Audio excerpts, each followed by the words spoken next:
Welcome to Investors Insights, where today's topic is confidence building ? Before I talk about CEO confidence building, and before Ty talks about the confidence we have around technicals in the market, Trey, give us an update on policy decisions being made in D.C. and our confidence level around that, because we think that all the tariff conversation is important, but we think what's coming out of D.C. with the policy updates is just as, if not more important. Talk about that.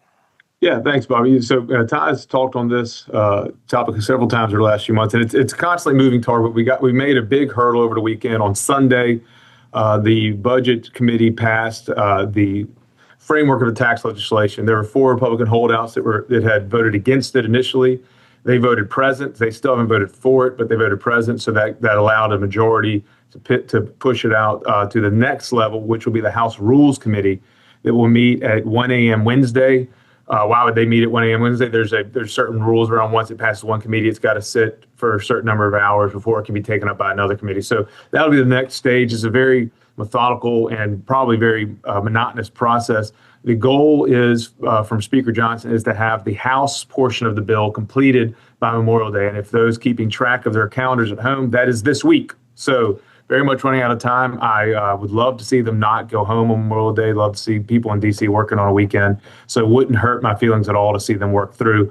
But this coincides. The timing of this is very interesting. It also coincides with we saw Moody's come out and downgrade U.S. credit rating. This is the third time that one of the major credit rating agencies has made a move to downgrade U.S. Treasury credit. Historically, it hasn't been that big of an impact, but in the short term, it is a news event that will hopefully push Congress to be fairly responsible when they're moving this legislations through. This also, there's some good articles in the Wall Street Journal linking back. This is the 50-year anniversary of where the Laffer curve became famous.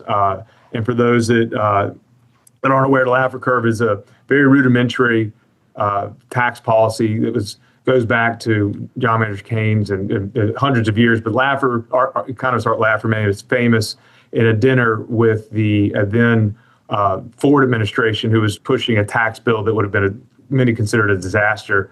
And he used the curve, which is at 0% taxes, you get zero revenue. At 100% taxes, you get zero revenue. Somewhere in between is the peak revenue. And so a very simplified curve.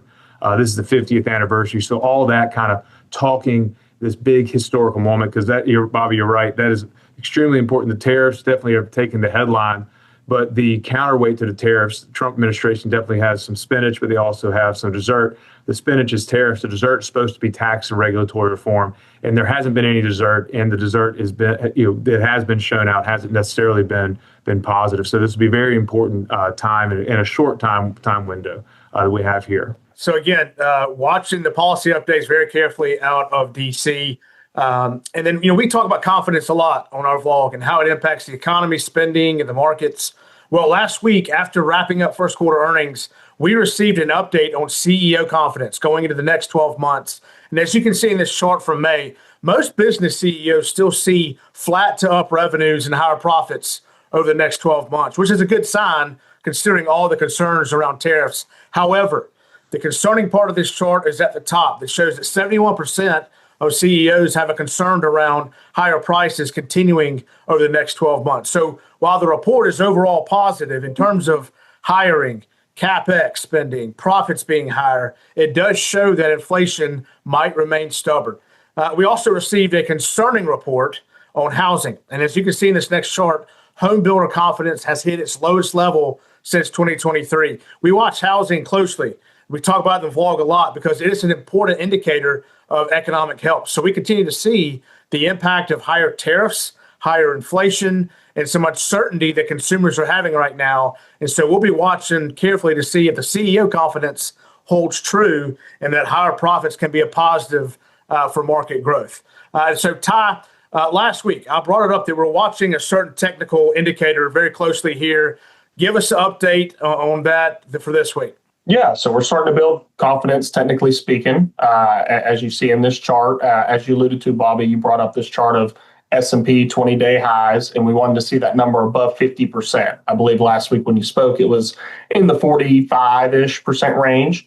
And now we got a spike to over 58%, which is a very good sign. It kind of confirms the market movement. If you see in this chart here, we have forward 3-month and 6-month performance from when we get readings of 20-day highs over 50%, over 55%, and over 60%.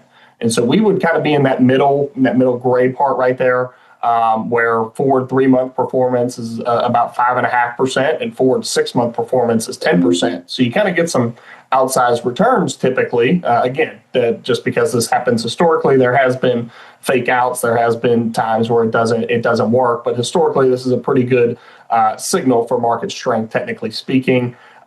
If we were to have any kind of decline, we do have support around 55.50 and 57.50 on the S&P 500. So those would be the levels you want to watch for support. Yeah. So again, our confidence around technicals is improving. It's good to see CEO confidence holding a good level, but we would like to see our confidence in policy decisions out of DC be better. So again, something we're watching very carefully here. If you have any questions on anything we've discussed, call us, email us. We'd love to hear from you. Have a great week. Thanks.